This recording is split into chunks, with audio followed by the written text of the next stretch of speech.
Hello, and welcome back to the More Money Podcast. This is your host, Jessica Morehouse, and this is episode 318 of the show.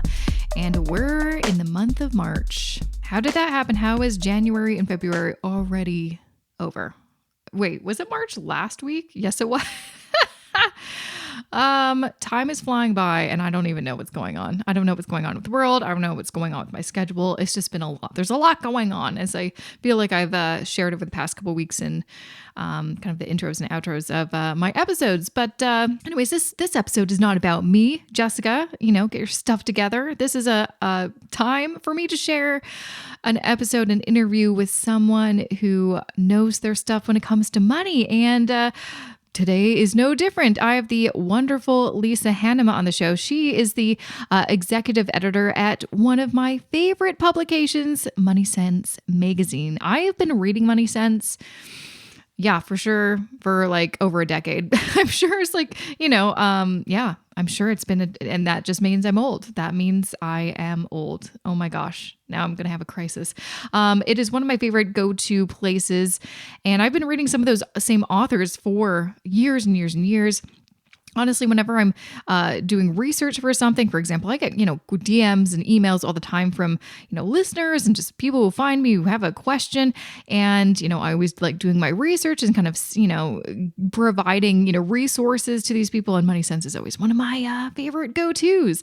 And so I'm very excited to have Lisa on the show. So a little bit more about Lisa. Like I mentioned, she is the executive editor of MoneySense Magazine, which is Canada's most trusted lifestyle brand about all things money. And MoneySense helps over 450,000 Canadians every single month with personal finance, insurance, investing, and more. And she's personally worked in publishing as a journalist and editor for 17 years. And she's the leading force in the success of MoneySense, creating some of the publication's most viewed and sought after content. And she writes and edits popular articles about personal finance, insurance, banking, investing, practical money tips, and more. And for this episode, we're going to, we go kind of everywhere, but we do kind of talk a little bit about kind of the evolution of personal finance content and just how, I kind of share in the episode how much has changed in terms of kind of the tone, the messaging, and just kind of what people are sharing in terms of money compared to like 10 years ago. It's very different. It's fascinating. And also what are some of the kind of tones and messages that we want younger people that kind of the Gen Z is the younger generation. What do we want them to know? It's going to be a great episode. You're going to love it. Before I get to that interview with Lisa, here's just a few words about this podcast's episode sponsor. This episode of the More Money Podcast is supported by TurboTax Canada. It's another tax season, but things are going to be a bit different for many Canadians this year. For instance, did you know that 60% of Canadians started a side hustle in 2021? As someone who started her first side hustle a decade ago, then made it into her full-time gig, I love hearing things like this. But it could also be why I've been bombarded with tax questions over the past 12 months. Let me be real with you. If you have a side hustle on top of your day job, or if you've recently become your own boss, well, your taxes will be a bit more complicated than normal. But thanks to TurboTax and their suite of services, no matter what tax situation you find yourself in, they've got you covered. All you have to do is go to turbotax.ca and hit the Get Started button. From there, they'll suggest the right tax service to best fit your needs. For example, you can use TurboTax and do your taxes yourself, or you can use their assist and review service to get a real tax expert to guide you through the platform and then review your return to make sure you don't miss anything before you file. Or if even thinking about doing your taxes gets your palms sweaty, you can also hand everything over to one of TurboTax's qualified tax experts to do it all for you with their full service option. To get a jump start on your taxes with TurboTax, Canada's #1 tax software trusted by millions of Canadians for over 20 years, visit turbotax.ca. Once again, visit turbotax.ca to get started. Welcome, Lisa, to the More Money Podcast. I'm thrilled to have you on since I'm a huge fan of MoneySense. So I'm so glad that you are, being a guest on the show finally.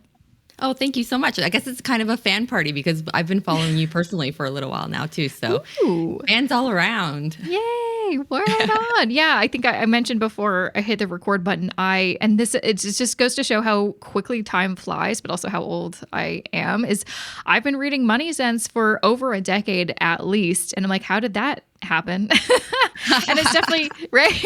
Like, how did that happen? But also I feel like MoneySense has changed so much since I first started reading it. I remember reading it in my 20s and being like, this is interesting information. Can't relate to most things like, retirement withdrawal strategies. Like I'm not there yet. I have no money in my bank account. So I feel like, what I've seen over the years is there's so much more diversity in terms of the writers. It's not just there's still white men, but it's not just white men. Like there's a lot of different writers and perspectives, but also I feel like it is becoming a little bit more accessible for younger people. And that's why I wanted to have you on the show to really talk about, because I mean, geez, I'm older now. I'm a millennial isn't cool anymore. I just watched this comedy show called Hacks, which is a really great show, but there's like one of the main characters who's like the younger woman, and like the older woman comedian was like, oh, you millennials. She's like, ew, millennial. They're like 40. And I'm like, oh my gosh. Oh my gosh, I'm not millennial. I'm a millennial. I'm like, oh my gosh. So now like millennial doesn't really mean young anymore.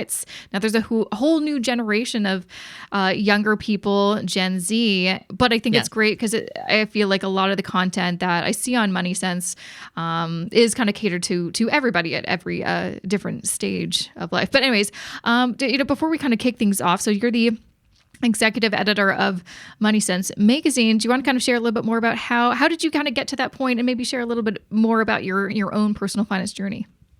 Yeah, for sure. Actually, so my background isn't in personal finance. It's in journalism.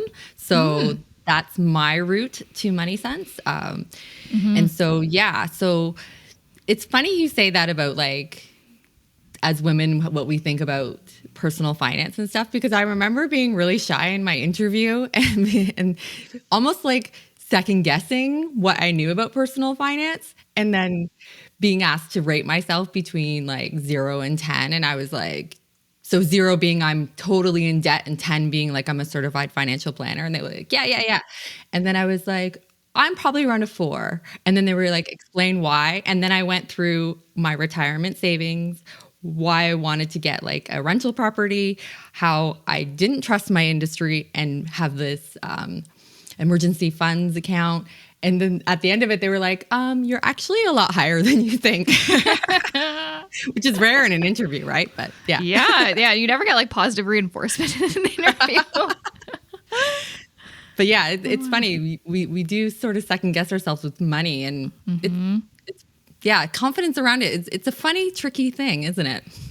Oh yeah. I feel like so many people, like I just had a conversation with someone who was in their early 20s the other day, and she's like, oh, you're so confident. I'm like, well, to be fair, I've been studying this for 10 years, but also I question myself constantly. And that's kind of like the exciting part about personal finance is there's always something new to learn. But then also there's a moment, and I remember doing like this Instagram reel like a while ago about just like the feeling of understanding something and then reading an article or some other perspective, and then you question every single thing that you know, and you're like, oh my God, do I know anything at all? Because this kind of throws everything out the window. It's that constantly. So it's never like you get to a point. I mean, maybe some people feel like this, but you would think after 10 years and interviewing hundreds of people on this podcast over the course of, almost 7 years, that I'd be like, oh yeah, I'm super confident. I'm like, absolutely not. Why do you think I'm continuing to learn? I'm trying to get my CFP just so I can try to get some that confidence, or build up that confidence constantly. Like it's never there. Yeah. The imposter syndrome, right?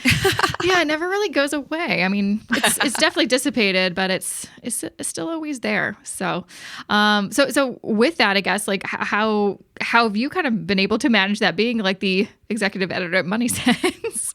Yeah. So this is my second position at MoneySense. I was the managing editor previous to that. And so I've pretty much had every touch point on moneysense.ca. Just to clarify, we're no longer a print magazine. Yeah. I mean, fair enough. Died a little while ago. Well, you know what? I can't remember the last time I bought a print anything. Like everything I do is digital these days. So that makes sense. It's true. It's true. I still love print, mind you, but yeah, I just wanted to clarify that there's no printed magazine. But yeah, moneysense.ca, we have like over 700,000 users a month coming to us, asking questions, finding out how to do things like you said with like withdrawals, or we have how-tos on pretty much anything and everything. And if we don't, there's definitely a question for it about to be answered. Yeah. I mean, I think that some of the things that I love reading are the kind of real life scenarios of people being like, this is my situation. What are your, what's your piece of advice, or can you break this down? Like, honestly, like, as I say, I'm always researching things because, I get questions all the time. And sometimes I'm like, I need to verify this with like 3 legitimate sources to make sure that I'm giving you the right information.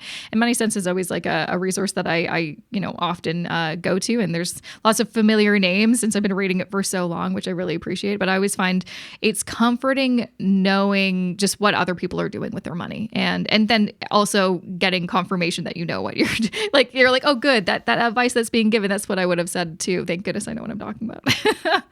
I'm impressed that you fact check and check 3 sources. That's really, 100%. Really good. I mean, maybe that goes back to my the confidence imposter syndrome. Like my worst fear is someone being like, that's incorrect.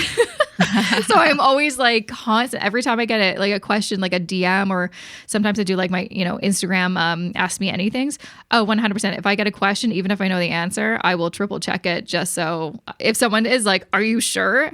Because, I mean, I don't know if you experience this, but as a woman in finance, I'm constantly asked on the other side of things, like, are you sure? Why should I trust you? Why should I listen to you? Da, da, da, da. I always make sure I've got my facts and I got my references and all that kind of stuff. That's amazing. Yeah. As a journalist, I can appreciate the fact check process. Yeah. I mean, you've got to really. I'm actually kind of curious, with your experience being a woman, a journalist, but also in finance, do you feel, what's your experience been like? Like, one thing that I've probably shared a lot on the podcast is I think the hardest part of being in the financial space is being a woman and constantly questioned, whereas I know lots of my male counterparts are not, which is why I have more credentials than them. So, as a journalist, I think like questions are good, and not necessarily like in the way that you're framing them with like you being questioned in your role. But I think just the thought that people are asking, why should I trust you? I think that's good. I think that we always should be asking questions, whether it's like phoning up your credit card company and saying, why is this on my bill? What are your credentials? Like, I think these like, we always think when we ask a question that we're giving vulnerability, that we don't know something, but actually you're making the other person accountable to make themselves credible. Absolutely. And that's the thing that I'm also like, I do my own research, but sometimes there's like, I was just battling this one thing. I could not find one resource that like basically gave me the answer in the wording that, to really be like, this is the answer fundamentally. And so luckily I do know lots of people in like the financial sphere. So I emailed someone who's high up at a financial services company. And I'm like, hey, here's my scenario. I cannot find a firm answer. And I've asked a few other people. And it was actually kind of like a relief to kind of ask someone else who would be able to kind of see it from a different perspective. So yeah, no, I totally agree. Asking questions is super, super important. I wanted to kind of shift gears, kind of talking a little bit more about young people, especially like I mentioned, I started reading MoneySense, probably at a very young age compared to most people, because, not everyone likes to just read that in the break room when they're in university, but that's what I was doing, at work and whatnot. But, what is your kind of sense, getting questions from, Gen Z and just seeing what they're struggling with, as someone who's a bit older than Gen Z, what do you think, like, are there lots of similarities that you see from your kind of your life experience? Or, one thing I've been kind of sharing a lot and having conversations with people in their 20s is the pandemic obviously is going to be a huge impact on the rest of their lives, but it reminds me a lot of, the, recession and the 2008 market crash and how that impacted my life. And it actually impacted it for the better, because it actually kind of drew me into the world of personal finance. So I'm curious what your kind of thoughts are, just hearing some of the concerns and struggles that people in their 20s are dealing with. I think one thing that is open to every generation is the idea of like living with your parents and going to to school, and then all of a sudden you're out on your own and you have to either pay rent, or you're saving up for a down payment, or you have to pay back your student loans. I feel like you go from like nothing Yeah. to all of a sudden like you have credit card, you're paying for everything, and you suddenly learn that life is expensive. So I feel like that jumps from generation to generation, and it is a wake-up call, I think, for many people, because there's no gradual way to get into it, right? You're either on your own or you're not, right? So I think that's one thing that definitely does go from generation to generation. But I do think the one difference is nowadays is I feel like this generation is a lot smarter than I was. Oh, yeah. Because, They're really smart. yeah, like I remembered when I was considering like creating RRSPs for myself, and I went to the bank, and we did that risk assessment, and then they were like, okay, you fall into this bucket, and then I was like, okay, just take this much out a week or on my payday, and then I left it. I had no idea what was in it. All I know is that someone told me gold is good, and to make sure that there was gold in it. But like with social media, there's definitely a good segment of this generation that knows what they're investing in, that wants like sustainable investments, that they're looking into crypto as like a future investment as opposed to like a buy now and sell later. You know what I mean? Like they're a really, really smart group of people for sure. Yeah, I wonder too, because I find a lot of their level of financial literacy is like miles ahead of where I was, back when I was there. And it could be just there's more information, there's more resources, or because they have had computers and the internet for so much longer, they know how to do this research a lot easier. Like I remember, Google was relatively new when I was in my 20s. And so it wasn't like a normal thing to like, oh, if I don't have the question or don't have the answer, I can go to Google and Reddit and all these other resources and do my own due diligence. Whereas, when I was in my 20s, like that wasn't really a thing. Like you'd go to the library to, like for all my essays, like you'd go to the library and check out books, and that's what you would use as your resources and stuff like that. So I feel like, the younger generation are just a little bit more, they have the habit of asking, questions, which I think is great.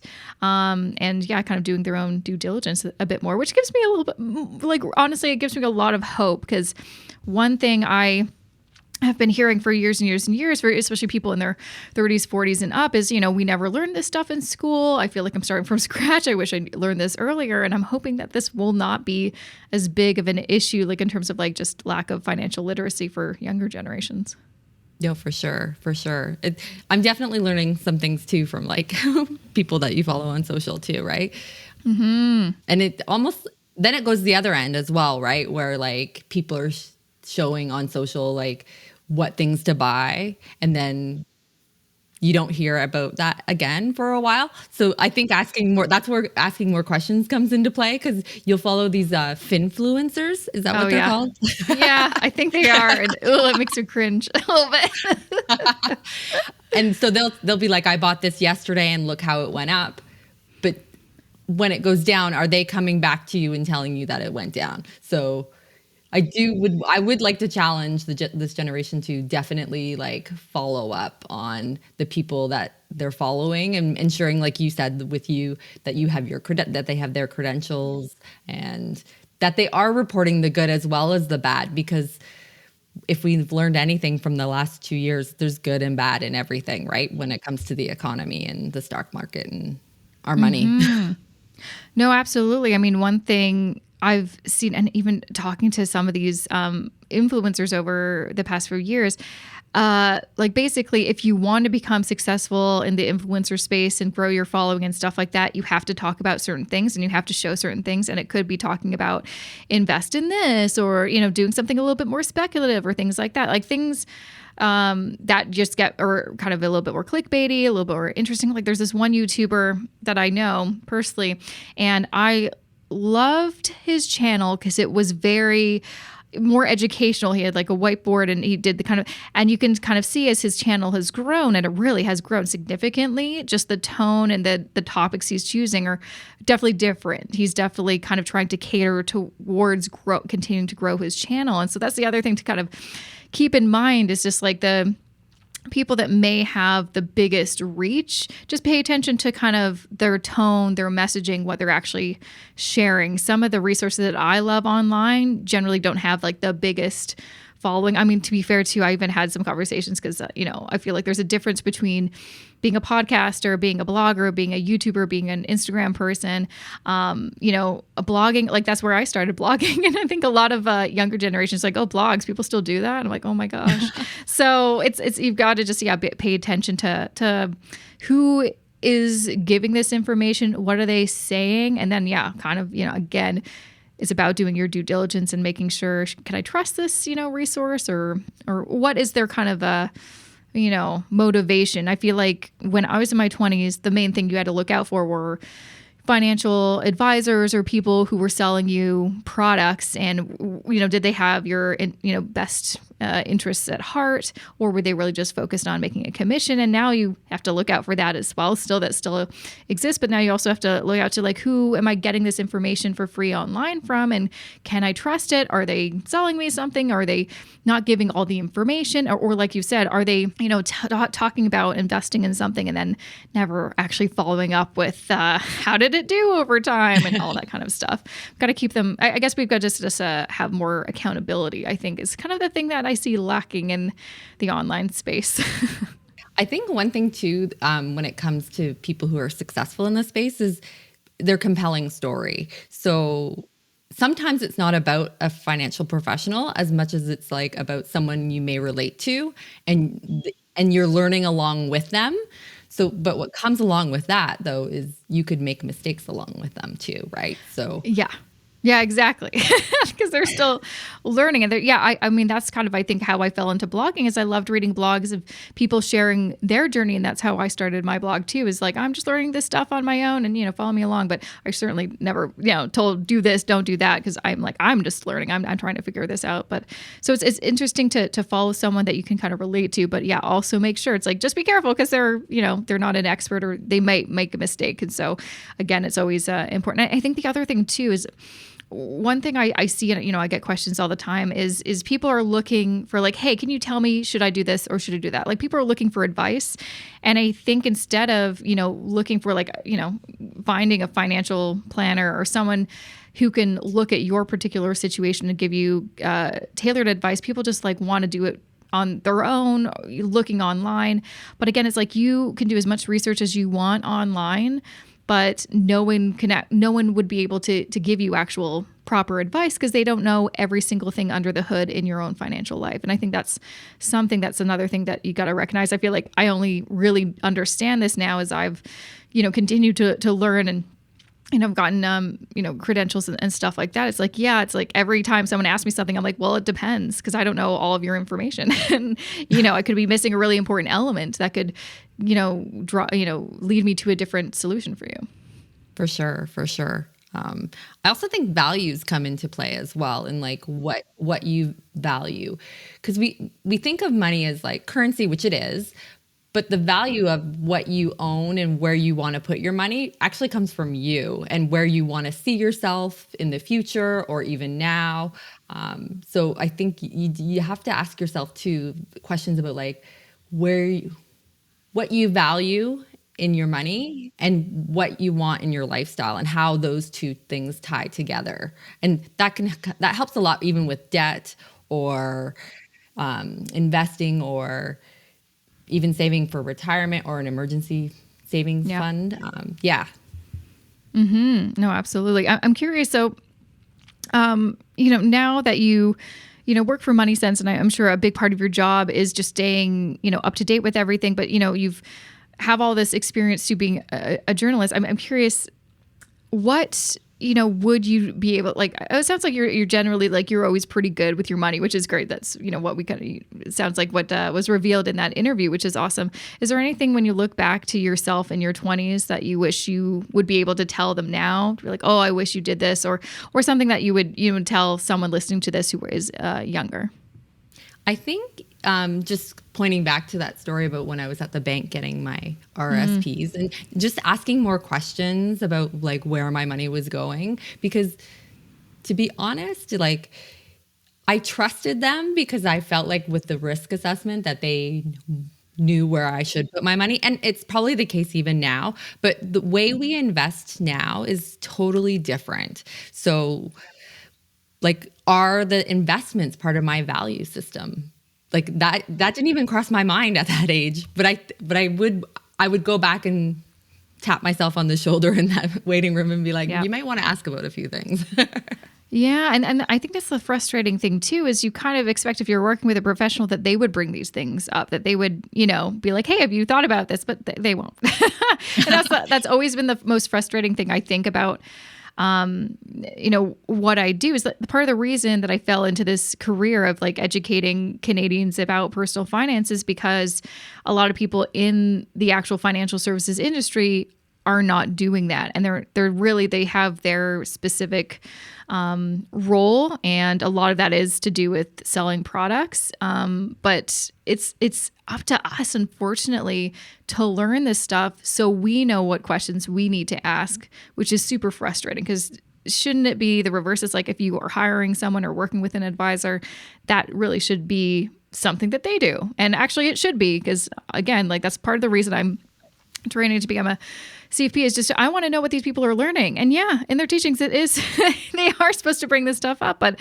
in my personal experience and talking to so many people over these years, a lot of it isn't. And it means it's like, ultimately, if you want to have a bright financial future, unfortunately, it is up to you. I mean, there's that saying where it's like personal finance is personal, but also no one cares more about your money than you do. And unfortunately, that still rings true. No one will, like ultimately, if you want to have, success with your money, you have to do the heavy lifting. For sure. And even if like you don't have the research done, ask. Like there's no reason why you can't say why is this happening, or should this be this case, or you know what I mean? Like even if it's general like that, or if you want to get even more specific, like you've done a bit of research on like your account or the product that you're buying, and you're like asking specifics about different allocations and stuff, like you should always have when you're in every meeting, you should always leave with answers. Even if you didn't go in with those questions, come out with more. Mm-hmm. Yeah. But yeah, it's kind of why it's so important to, like, for me, it's like, I have this personal finance podcast and I realize some people are going to be more interested in this topic than others. But what sucks about it is like, everyone really should know this stuff. And this is what I hope to, do is to continue to this podcast for years and years and years. So eventually someone will maybe, accidentally stop by and hear something that kind of relates to them, because like, that's the thing. It's like, yeah, not everyone has to be as obsessed with like personal finance and all the other things to do with financial planning as I do, but everyone does need to know how to, like, what does a financial plan mean and what do I need to do in my own life? Because we all, like I've said on the show so many times, we all earn money, we all spend money, we all, need to invest our money. We need to know how to properly manage our money, which means, unfortunately, you have to learn how to do this, which is kind of like the same thing as like, we all need to be healthy and, we're adults. And so that's really up to us. So we need to learn how to be healthy, how to eat healthy, how to, exercise and, take care of our bodies and also our mental health and things like that. We need to learn how to do that and maintain that. So that, as not fun as money management may sometimes be, because not everything about it is super exciting. We all have to learn this and apply it, which is, it's hard because I think a lot of people still think that personal finance is like a niche thing. Yeah, which is, that's weird that it should not be a niche thing at all. No, it affects us all. It really does affect us all. I'm curious, when it comes to people who are younger, what are some really important things that they should pay attention to? I know there's so many articles on MoneySense, but what are some things that, if anyone's listening, you want to make sure that they know that they're taken care of right now in their lives? Yeah, I think, like I said earlier, like the whole idea of this being the first time in your life that you're going to be dealing with debt, I think understanding that you can save as well as pay off debt at the same time is like super important, because even so I went into journalism, which was a funny time to go into journalism only because there was a lot of places shutting down, and Yeah. and many people that I worked with, some people ended up unemployed at some point. So for me, I was like, I didn't want to ever be in a position where I couldn't leave a job on my own terms. So I made sure that I had like 3 years salary. Oh, wow. That's a lot. Yeah. Mostly because like it was so volatile. And if like I wanted to go freelance, for example, like you want to give it a couple years to make sure that you can like go freelance. So that was always in my mind as well. So I think understanding like when you're having a house, that you have some credit card debt, hopefully not too much, but that you are putting away money just in case, because there are things that we can't control, but saving is one of those things that we can control. So just looking ahead to make sure that you have that money there. Absolutely. I guess another thing that is obviously like a huge struggle that I see with people in their 20s is trying to balance all of their different priorities. Like I feel like honestly it gets so much easier now that I'm in my 30s. I feel like things are a lot less intense and there's a lot less things that I need to kind of worry about. And so that's always, something I tell people. You're younger, I'm like, it gets better. I promise your 30s sometimes can be kind of better than your 20s just because you feel a bit more settled and all that kind of stuff. But I think you're just battling so many things. Like you've got student loan debt. You want to start saving that emergency fund. You should start to invest and save for retirement. Oh, you also have to buy a house and all these expectations the society and your parents have on you. There's a lot that you have to juggle. What would you kind of say to someone, kind of in that analysis paralysis stage where they just don't even know where to start because there's so many things that they know they need to start doing right away? No, for sure. I want to preface too that 3 year salary as a journalist is not unreachable when you're starting out. Yeah. No, for sure. I think just understanding like that your money is fluid, and just as easily as you can spend it, you can save it. So the first thing that I did, even when I went to the bank and got my RRSPs, it was like I made sure that it came out on payday so that I didn't notice it leaving my account. And then if I got a raise or something, then I would boost up that savings so that my lifestyle didn't have to change, but like I could still save a little bit more.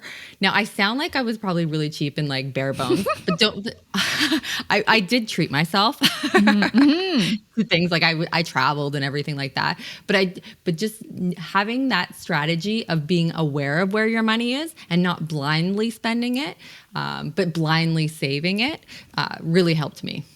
Yeah. I mean, that's why I feel like one of the best things that I ever did for myself all those years ago when I was like 24 and moved out on my own for the first time was download some, Excel budget spreadsheet from one of the banks. And then I kind of tailored it, made my own kind of version that made more sense in my mind. And then I've, evolved that spreadsheet over, a decade. And it's something that I've kept up for all those years. And really, like you said, it's what it's meant for is to have a clear picture of like how much is coming in and how much is going out. And I think that's even that like simple, practice of figuring that out. Most people, I'd say most Canadians don't have an idea of what's coming in, what's coming out. And so how can you make plans for your money if you don't have that data? And then on top of that, really, getting into a habit. I know most people hate this, but honestly, it really is a game changer, is tracking your money. So not just like having a plan for, how much income and what are fixed expenses and our variable expense, estimates, but also like tracking like what's actually happening, like how much are we actually spending? Because if you don't have that, then like one of the biggest regrets is not tracking that throughout my 20s. It's only when I turned 30, I started doing that. I have no idea. Like I have budgets and I stuck with them pretty closely, but I have no evidence for like what my net worth was at any point in time and where my money was. I have no idea what happened in my 20s. And it's like, that can be really crucial information to help you make other financial decisions, to be like, can we afford to go on this trip? Can we afford to move across the country? Can we afford to, actually look at properties to buy? No, for sure. For sure. I think one thing too that I did when I was in my 20s was I calculated how many hours I would have to work to before I bought something. Because I was going to school and I was working at a fast food restaurant. And so I didn't love working there, but I was like, okay, if this is, will I work 10 hours to buy this? I'm not sure I want that much. Right? Which fast food? I used to work at a fast food place too. Where did you work? I worked at KFC for like too long. Yeah.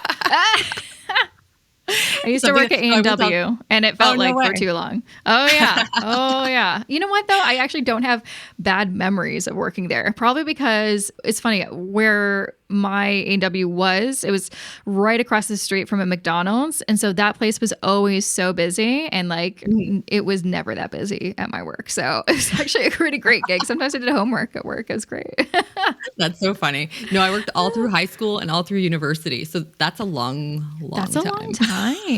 Hey, I mean, I feel like it's those times that when I look back at all of the variety of jobs I had in high school and university, and they were all minimum wage, they were all, not great. But I remember, doing the same thing as you, being like, I used to work at a clothing store. I don't know if you remember this Canadian store called Jacob or Jacob Connection. Yes. Yeah. Oh, I'm so sad when it closed down. I really liked it. They had great clothes.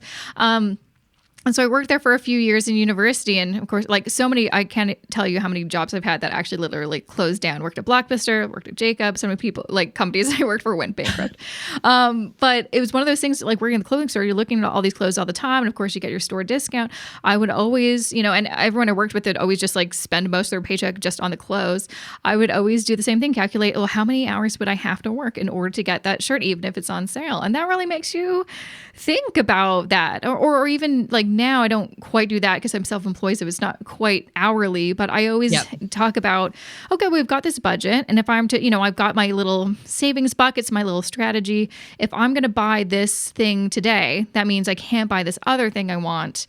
Now I'm going to have to wait until the future. So do I really want it? So you're always kind of playing some sort of game with yourself to be like, do I need this right now? And what am I giving up? And what am I delaying in order to, have this right now? You're always going to be asking yourself these questions kind of for the rest of your life. But I think they're good practices to instill in yourself. For sure. We've come full circle because now you're asking yourself the value of what it is that you want. And if you really want it at all. Yeah. And a lot of the time, I'm telling you, a lot of the time you buy the thing that you've been like, oh, I'm going to love this thing. You forget immediately that you bought it, and it's sometimes the things that didn't cost that much money or weren't that big of a deal. There's the things that you cherish for a long time. Like one of the things I'm like, I bought my crock pot, like 10 years ago and I still really love it. There's other appliances I have. I'm like, I've never used that. It's so true. So true. Which is why I'm not going to get an air fryer, just because all the hype's about air fryer. I'm not going to do it. I know I'm not going to use it. I'm never going to use it. Just like the Instant Pot. I gave it away. Used it once. Scared me. I didn't like it. Anything you have to put in a cupboard, I'm not into because I'm like, once I put it in the cupboard, I'm never pulling it out again. Right? Yeah. You're like, where'd that thing go? Out of sight, out of mind. It's not going to work out. So yeah, the stove's there. It'll be just as good. Yeah, absolutely. One thing just to kind of end things off, the other kind of thing which I love, and I've talked about this on the show a lot, is the tone of personal finance education. I feel like has changed a lot in the past 10, 15 years, which I think is great. And it's similar to you, like, a big focus, I think, on personal finance, especially of importance to younger people, is like the values, is also just like the overall tone and how we kind of talk about money. Before, it was very much like, do this, black. It was very kind of black and white. Debt was bad. All this kind of, it was a bit intense, if I'm honest. And that's, I feel like things I've had to unlearn in my 20s because they weren't helpful as I got older, because they make you feel, kind of negative emotions like guilt or shame or things like that. A trend I've been seeing, and I think this is definitely what I've been seeing that, younger people want, is the overall tone of like mindfulness, positivity, and how to use, sorry, I keep on banging my microphone, how to use money for good, right? So it's not just, sustainable investing, which is great, but also just like everything that we touch, where is like, we're choosing to buy things, but who is attached to that thing? What CEO, what company, and are they doing good for the world? I feel like we're becoming a lot more conscious consumers, but also having, the perspective more that money can be a tool for good. And it's not such a kind of, a thing that, oh, you're not doing this good enough, you're not being frugal enough, or et cetera, et cetera. I don't know if you feel the same way, but that's definitely kind of the sentiment I've been seeing over the past few years. Yeah, for sure. I know at MoneySense, like when we address like reader questions within our content, we definitely don't come at it with the tone of like, you don't deserve something. You know what I mean? Like there's no like, you shouldn't buy the coffee every day. If you want to buy the coffee latte every day, factor, I think we need to put that whole thing to rest. I want my coffee, damn it. No, I know. just kidding. Yeah, it's true though, right? And just understanding that our people who are sending us questions have a whole value system that goes beyond what that question is. So, and being respectful of that, like you said, that what the person is inquiring about is a part of their whole financial livelihood, I guess, for lack of a better word. But we try to come at our answers with very multi-layered responses and just really coming at it from all corners. So yeah, we definitely are part of that trend that you're noticing. Hopefully we're leading it as well. Mm-hmm. Yeah, no, absolutely. It's something that I appreciated as I've gotten older too, and have, younger audiences following me, is seeing the kind of evolution of personal finance information and journalism. Because back in the day, it really was just like, don't do this or do this. And if you're doing this, then you're doing it wrong. And, I'm like, okay, well, this doesn't, motivate me to keep learning because I feel ashamed of what I don't know.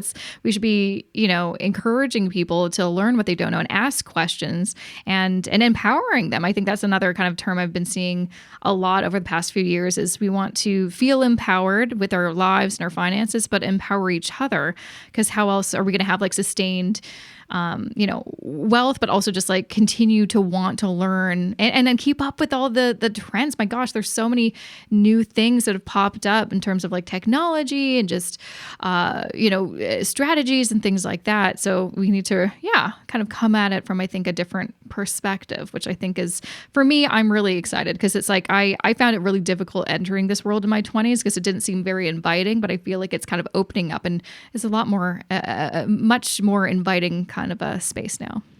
Yeah, hopefully, for sure. Even too, we remove emotion too from our articles. Like everyone has debt. So to feel unique that you have debt isn't helpful. Nope. Do you know what I mean? So in order to understand the strategies to overcome it or to pay it off, you really have to understand that the emotion isn't a part of it, because everyone is affected by it. And so all of our content is written in that way of just providing strategy and not being like, oh, sorry that you're in this situation and it must be frustrating that you're in this. So none of our articles are written in that way. I do know of other publications that are, and that works for them. But for us, we really want the credibility to be within the content and not necessarily being like, you're cool, sister. You know what I mean? Yeah, true. Fair enough. Yeah. It's like, you've got to balance the, not, telling someone, well, you should have known better. Why did you get into debt in the first place? But then also you don't want to coddle and be like, well, it's okay. You can be in debt. That's not a problem. It's like, where's the balance? We need to be like, okay, we don't want to make you feel bad about your situation, but we also want to motivate you to take action and to improve your situation. Because being in debt, as an example, is not a place that anyone wants to stay in. It's a situation that you're in right now. We want to find a solution so you don't have to be in debt anymore, though. For sure. Absolutely. And empowering. You want this information to empower you to make decisions that will make a positive impact on your life. Absolutely. So, before I let you go, where can people, find more information about you or, MoneySense? Where are some, places where they can find some resources that they can maybe continue to educate themselves after listening to this episode? I would love if you would all come to moneysense.ca, sign up for our newsletter. So even if you don't want to like go through the website and try and find certain content that you're looking for, sign up for the newsletter. We can come into your inbox in 3 different newsletters. We have the weekly, the Money Fit, and our Invest newsletters. So yeah, moneysense.ca/newsletter. Perfect. Well, thank you so much, Lisa, for coming on the show and talking about kind of young money topics with me. I hope I didn't sound too old. I feel like every time I talk about 20-year-olds, I just realize I am not a 20-year-old anymore.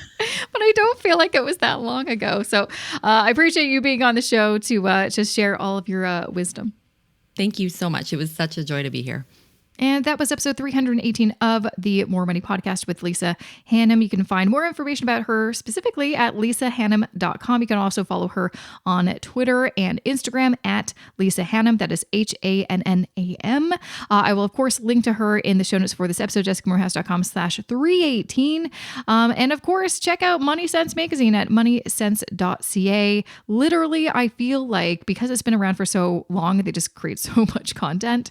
If you have a question about anything under the sun, money, they probably have an article. Honestly, like I tell you, like whenever I get a question or as I, add new lessons to my investing course, doing some research for some of the most obscure questions, sometimes I will have an article pop up from MoneySense that answers that specific question. So anyways, go check it out. Lots of things to share with you. So do not go away. Let me just share a few words about this podcast episode sponsor. This episode of the More Money Podcast is supported by TurboTax Canada. So some of you loyal podcast listeners may already know this, but last year I hired my sister to work as my virtual assistant. She has since expanded her virtual assisting business to work with other clients, which makes me beam with pride that there's another entrepreneur in the family. But one thing I forgot about was tax season. This will be her first year doing her taxes as a self-employed person, which adds on a new level of stress and complexity already inherent in doing your taxes. Luckily, she'll be using TurboTax Assist and Review self-employed. This way, she'll get the important experience of filing her first self-employed tax return, but get some much-needed guidance and advice from a qualified tax expert. And as her business grows and her taxes become even more complicated, like mine, she can use TurboTax Full Service Self-Employed. This allows her to hand everything off to a tax expert to do it all for her, saving her valuable time she could instead put towards billing clients or finding new ones. Does this situation hit close to home? Well, it might, because 60% of Canadians started a side hustle in 2021, and this will be their first year reporting self-employed income and business expenses on their tax return. Luckily, no matter your tax situation, TurboTax is here to help. To get a jumpstart on your taxes with TurboTax, Canada's #1 tax software trusted by millions of Canadians for over 20 years, visit turbotax.ca. Once again, visit turbotax.ca to get started. So speaking of taxes, leading out of that ad for TurboTax, I feel like now is officially tax season, right? I mean, I always kind of get excited for tax season. I love taxes. I don't know why. I just find it fascinating, but not enough to become an accountant, though. Not enough to become an accountant. But I'm a nerd, and I literally submitted all of my documents to my accountant, and I'm like ready to go. I'm ready to go. And I'm like already getting things organized for next year. Like it's time. So anyways, if you need some motivation for tax time, I'm your gal. I am your what's it called? Hype girl? Is that it? Hype man, whatever. So if you need some motivation or some inspiration, email me, shoot me a DM, tweet me. I was going to say Twitter me. That's embarrassing. Tweet me and I'll give you a little nudge to get your stuff together and get your taxes done. I mean, if you're an employee working for a company, this could mean a tax refund. And who doesn't love a tax refund? Though, not to tell you what to do with your money, but, maybe we should invest that money, or maybe we should pay off some high interest debt, or maybe we should put that into our emergency fund. I'm just saying, there's some great things you can do in that tax refund if you want. Anyways, another thing I'd like to share with you, well, just because, what's been going on, with the world globally and everything like that, I've been getting inundated once again with panic emails and DMs and messages from people freaking out about the stock market and everything like that. This is something that we talk a lot about in my investing course, Wealth Building Blueprint for Canadians. So here's a message for me. Please just don't panic. Everything's going to be just fine. Remember, I feel like I was having this exact conversation with you in 2020 when things were getting crazy and people thought it was the end of the world, and then it wasn't, and things recovered to, a height even and, higher than pre-pandemic time. So remember, this is not special. Things happen. Do not panic and do not act on your emotions and your fears. Okay. So everything's going to be fine. But if you do want to learn more about investing, maybe this is a good opportunity for you to, I've got a lot of great episodes. There's a lot of book recommendations on my website, jessicamoorhouse.com/recommendations, but you can also check out my investing course, Wealth Building Blueprint for Canadians. As I've kind of mentioned on some other episodes, I've been doing a little refresh of it for 2020. And I'm just going to say it is even better than it was 1 year ago. And if you were an original student, you get access to all those updates.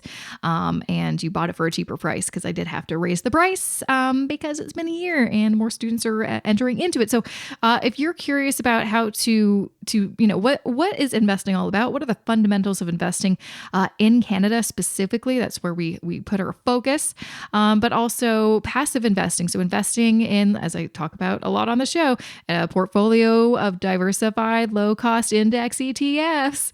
I've got a course that literally is all about that. So you can find more information in the show notes, jessicamoorhouse.com/318, or just go to jessicamoorhouse.com/WBB. My gosh, Jessica, get your stuff together. I think I've got so many things going on. Like I've mentioned in previous episodes, I've got my new website coming out soon.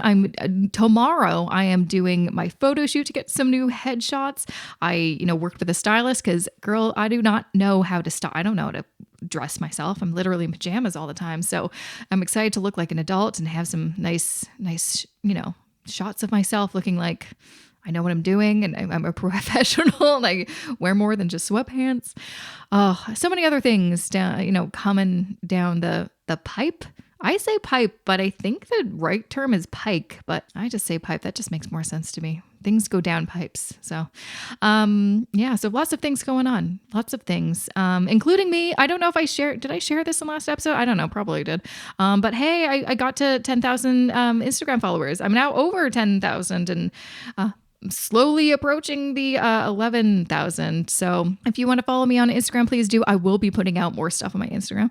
Goodness, it's just like there's a lot going on. There's the podcast, there's the YouTube channel, which I have not updated, which I will soon. There's my Instagram. There's everything going on. But please follow me if you want to, at Jessica I Moorhouse. That's where you can find me. I always do AMAs. Those are kind of fun to do. I do those pretty often. So yeah, I feel like that's all I got. That's all the juice I've got for you today. So thank you so much for listening to this episode. And a big shout out to my wonderful podcast editor, Matt Rideout. If, you want to, share, the podcast with a friend, that might be a nice thing that you can do. Why not? Why not share the knowledge? Anyways, have a good rest of your week. Have an amazing weekend. I'm going to see you back here next Wednesday for a fresh new episode of the More Money Podcast. See you then.